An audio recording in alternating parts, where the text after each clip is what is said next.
بسم اللہ الرحمن الرحیم نحمدہ ونصلی علی رسولہ الکریم۔ آپ حضرات کو معلوم ہے کہ غزہ میں اس وقت جو حالات چل رہے ہیں، جو اسرائیل کی طرف سے ظلم اور بربریت کا بازار وہاں گرم ہے، وہ کسی بھی شخص سے مخفی نہیں ہے، ساری دنیا جانتی ہے ان کے حالات کو۔ میری طرف سے بیان میں تاخیر اس وجہ سے ہو رہی ہے اس بارے میں بات کرنے میں، ایک تو سفر کی وجہ سے میں کئی دنوں سے تقریباً 1.5 ہفتے سے زیادہ ہو گیا مسلسل سفر میں ہوں، ابھی بھی میں مسقط میں ہوں۔ ہمارے عمانی بھائیوں نے مجھے یہ اپنی پگڑی بھی پہنا دی ہے، تو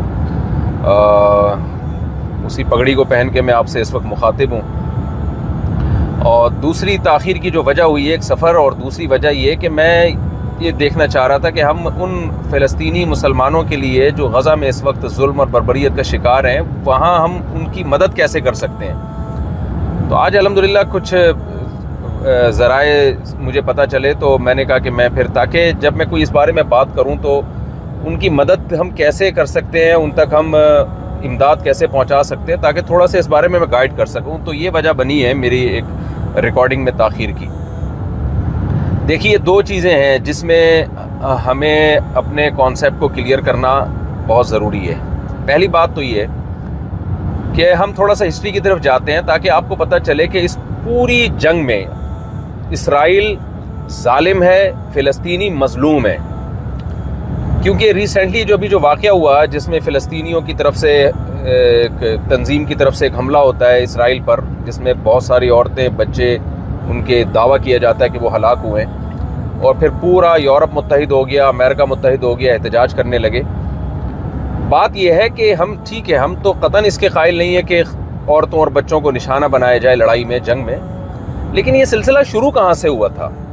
جب بھی اس طرح کا کوئی سلسلہ ہوتا ہے تو البادی الاظلم، عربی کی ایک مشہور کہاوت ہے کہ جو پہل کرنے والا ہوتا ہے نا وہ بڑا ظالم ہوتا ہے۔ اصل ظالم وہ ہوتا ہے۔ یہ حالات یہاں تک پہنچایا فلسطینیوں کو کس نے ہے؟ آپ اگر ایک طرف احتجاج کر رہے ہیں تو آپ دوسری طرف بھی تو احتجاج کریں۔ آپ حضرات کو معلوم ہے، اگر ہم 125 سال پیچھے جاتے ہیں تو جب دوسرے جنگی عظیم کے خاتمے کا ٹائم تھا، یہودیوں نے اس وقت مطالبہ کیا برطانیہ سے کہ ہمیں فلسطین میں ایک الگ ریاست چاہیے۔ یہودی پوری دنیا میں ایک ریاست بنانا چاہتے تھے، اس کے لیے مختلف ملکوں کا انتخاب کیا گیا، لیکن اس پہ اتفاق نہ ہوا۔ تو یہودیوں کے جو بڑے تھے، جو زیادہ شاطر دماغ تھے، انہوں نے کہا کہ اگر ہم اس میں مذہبی تڑکا لگا دیں اور یہود قوم کو ہم مذہب کے نام پہ جمع کرنا شروع کرتے ہیں، تو مذہب ایک ایسی چیز ہے جس کی بیس پہ لوگ اکٹھے ہو جاتے ہیں۔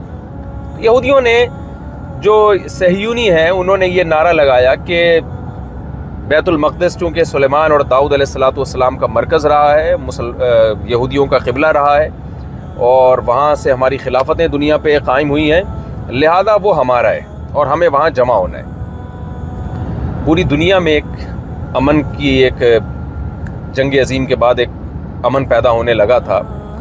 ایک خامخواہ میں شوشہ چھوڑ دیا گیا کہ جی بیت المقدس کو میں یہودیوں کو لا کے آباد کیا جائے، اور اس کے پیچھے آباد کاری کے پیچھے منصوبہ یہ تھا کہ یہودی وہاں پہ ایک الگ ریاست بنائے۔ آپ کو معلوم ہے کہ دنیا میں کوئی کنٹری اس کی اجازت نہیں دیتا کہ آپ کسی کنٹری میں جا کے آباد ہونا شروع ہو جائیں اور آپ کی نیت یہ ہو کہ میں وہاں ایک الگ ریاست بناؤں گا۔ دنیا میں آج بھی کوئی کنٹری اس کی پرمیشن آپ کو قطعاً کسی صورت میں نہیں دے گا۔ اس کے لیے برطانیہ کا سہارا لیا گیا۔ 1917 میں برطانیہ نے اعلان کیا کہ جی ہم یہودیوں کو فلسطین میں آباد کریں گے۔ دنیا میں بڑا شور شرابہ ہوا اس پہ کہ یہ کیا ہو رہا ہے۔ برطانیہ نے یقین دہانی کرائی کہ فلسطینیوں کے جو حقوق ہیں، ان کا جو حق خود مختاری ہے، وہ اس سے بالکل بھی متاثر نہیں ہوگا، جو حقیقت میں ایک بہت بڑا جھوٹ بولا گیا تھا دنیا کے سامنے۔ بالآخر یہودی آباد ہونے لگے، اور دنیا سے 33% یہودی چند سالوں میں، 10-15 سال کے عرصے میں پوری دنیا سے سمٹ کے فلسطین میں اکٹھے ہو گئے، اور وہاں پر سورشیں ہونے لگیں، اور فلسطینی کو پتہ چل گیا کہ بھئی یہ جو آباد ہو رہے ہیں، ان کا مقصد یہاں ہماری حق خود مختاری کو چھیننا ہے اور اپنی ایک ریاست قائم کرنا ہے، اور جھگڑے شروع ہو گئے۔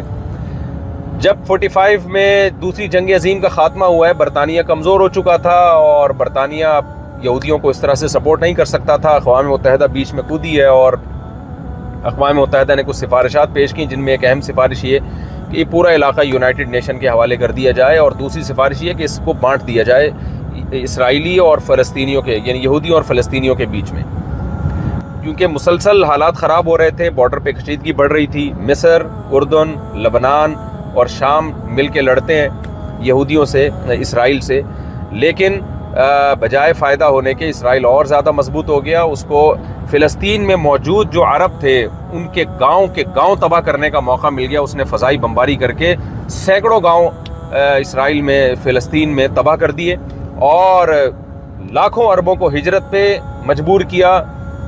ہزاروں شہید ہو گئے اور عربوں کی آبادی ان علاقوں میں جو اسرائیل کے کنٹرول میں تھے وہ سمٹ کے بہت تھوڑی چند ہزاروں تک رہ گئی وہ آبادی.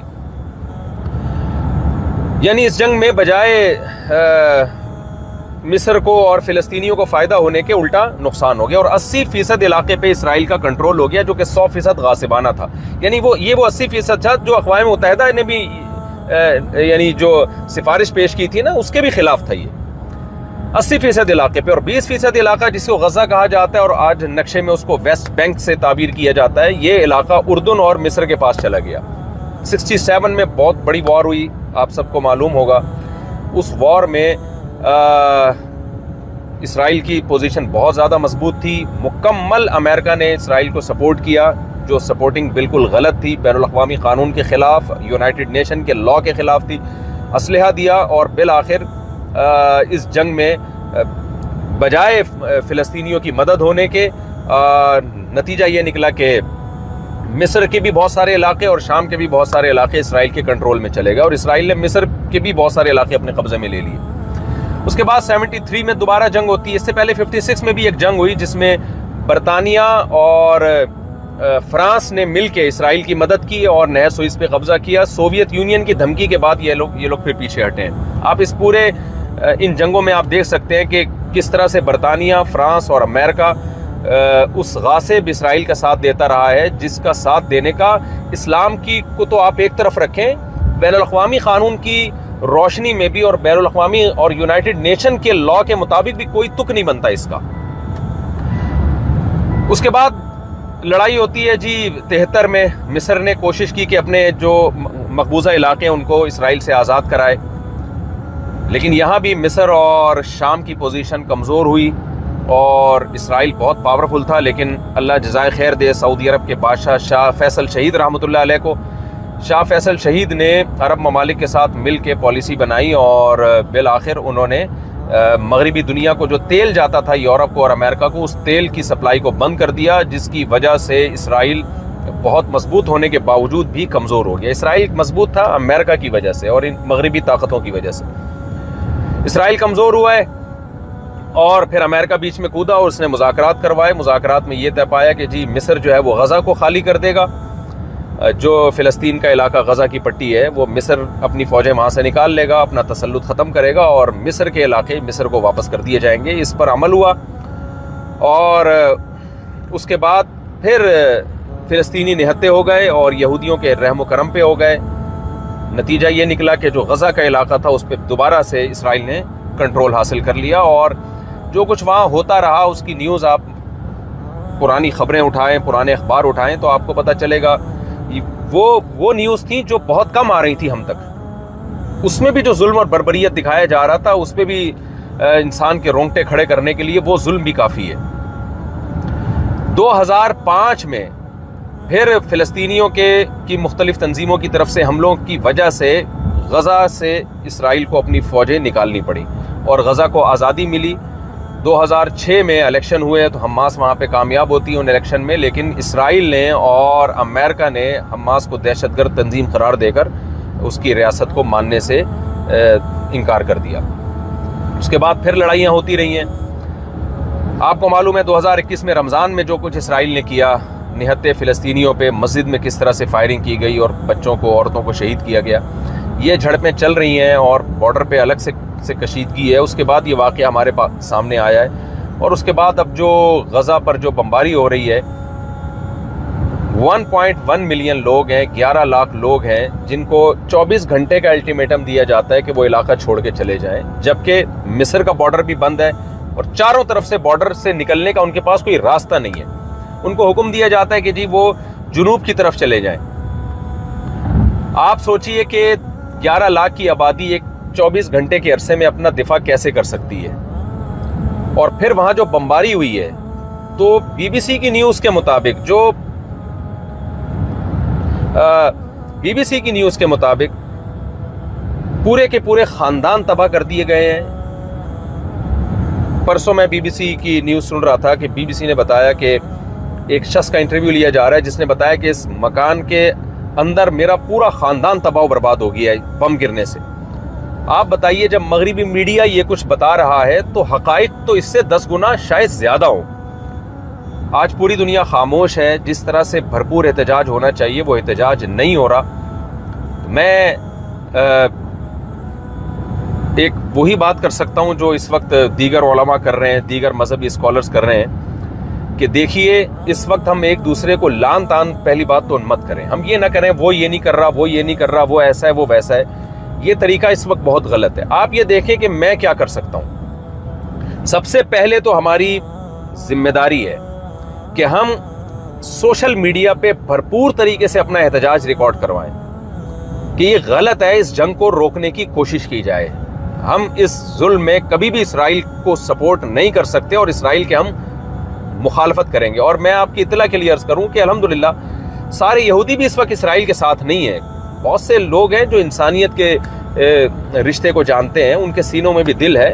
بہت سے یہودی بھی اس وقت ان صہیونی یہودیوں کے خلاف ہیں اور اسرائیل کے خلاف ہیں. تو ہمیں متحد, جیسے یورپ اس وقت متحد ہو گیا اور اسرائیل کو سپورٹ کر رہا ہے, ایسے ہی ہمیں متحد ہونا پڑے گا. ان تمام طاقتوں کے خلاف احتجاج ریکارڈ کروانا پڑے گا جو اس وقت اسرائیل کا ساتھ دے رہی ہیں. اور ہمیں دوسرے نمبر پہ اپنے حکمرانوں پہ دباؤ ڈالنا ہے, احتجاج کر کے, سوشل میڈیا پہ احتجاج ریکارڈ کروا کے کہ ہمارے حکمران اس وقت جتنی بھی فلسطینیوں کی مدد کر سکتے ہیں وہ کریں. دیکھیں اس وقت اسلامی ملکوں کے پاس بہت بڑا المیہ یہ ہے اور یہ بہت بڑی سازش کے تحت یہ کیا گیا ہے کہ جو ملک فوجی لحاظ سے پاورفل تھے, جو اسرائیل کو آنکھیں دکھا سکتے تھے, یا تو ان کی فوجی طاقت کو ختم کر دیا گیا یا اکنامکلی ان کو تباہ و برباد کر دیا گیا, جس میں لیبیا کی مثال آپ کے سامنے, عراق کی مثال آپ کے سامنے, شام کی مثال آپ کے سامنے, وہاں کیا خانہ جنگی ہو رہی ہے, اور پاکستان کی مثال آپ کے سامنے ایک مضبوط فوج ہے لیکن اکنامکلی بالکل کھوکھلا کر دیا گیا ہے ہمیں. تو ایک بین الاقوامی ایجنڈا ہے جس کا اسلامی کنٹریز حصہ بن رہے ہیں, اور جن ملکوں کے پاس ایک اکنامکلی وہ بہت مضبوط ہے ان کے پاس کوئی مضبوط فوج نہیں ہے. یہ ایک بہت بڑا المیہ ہے اور یہ ایک بین الاقوامی ایجنڈا تھا جس کے تحت یہ سب کچھ کیا گیا, اور اس کے پیچھے بنیادی مقصد شاید اسرائیل کو مضبوط کرنا ہی تھا. اب ہماری یہ ذمہ داری ہے کہ ہم بھرپور احتجاج ریکارڈ کروائیں, ہم اپنے حکمرانوں پہ دباؤ ڈالیں کہ دیکھیں جو ریاست کی طرف سے جو آفیشلی احتجاج ہوتا ہے وہ پاورفل ہوتا ہے, اس کو دنیا سنتی ہے. ہمارے جتنے بھی اسلامی کنٹریز ہیں, بلکہ بہت سے غیر مسلم کنٹریز بھی اس وقت ایسے ہیں جو اسرائیل کو نہیں مانتے. اس وقت دنیا میں 20 یا 22 ممالک ایسے ہیں جنہوں نے ابھی تک اسرائیل کے وجود کو تسلیم نہیں کیا ہے, جن میں کچھ غیر مسلم کنٹریز بھی ہیں. تو ہم اگر متحد ہو کے ایک آواز اٹھائیں گے, حکمران تو جو کریں گے وہ تو وہ کریں گے, لیکن ہم حکمرانوں کو احتجاج کر کے مجبور کرنے کی کوشش تو کر سکتے ہیں. مجبور نہ بھی کر سکیں, کل قیامت کے دن ہم اللہ سے یہ کہہ سکتے ہیں کہ اللہ ہم نے ان فلسطینی بھائیوں کے لیے سوشل میڈیا پہ یا پرامن احتجاج کر کے, جلوس نکال کے, ہر طرح سے جو ہمارے بس میں تھا, جو جمہوری طرز حکومت میں جو بھی طریقہ اختیار کرنا ہمارے بس میں ہے, جو ہماری طاقت میں ہے. دیکھیں کینیڈا اور UK میں بھی آپ احتجاج ریکارڈ کروا سکتے ہیں.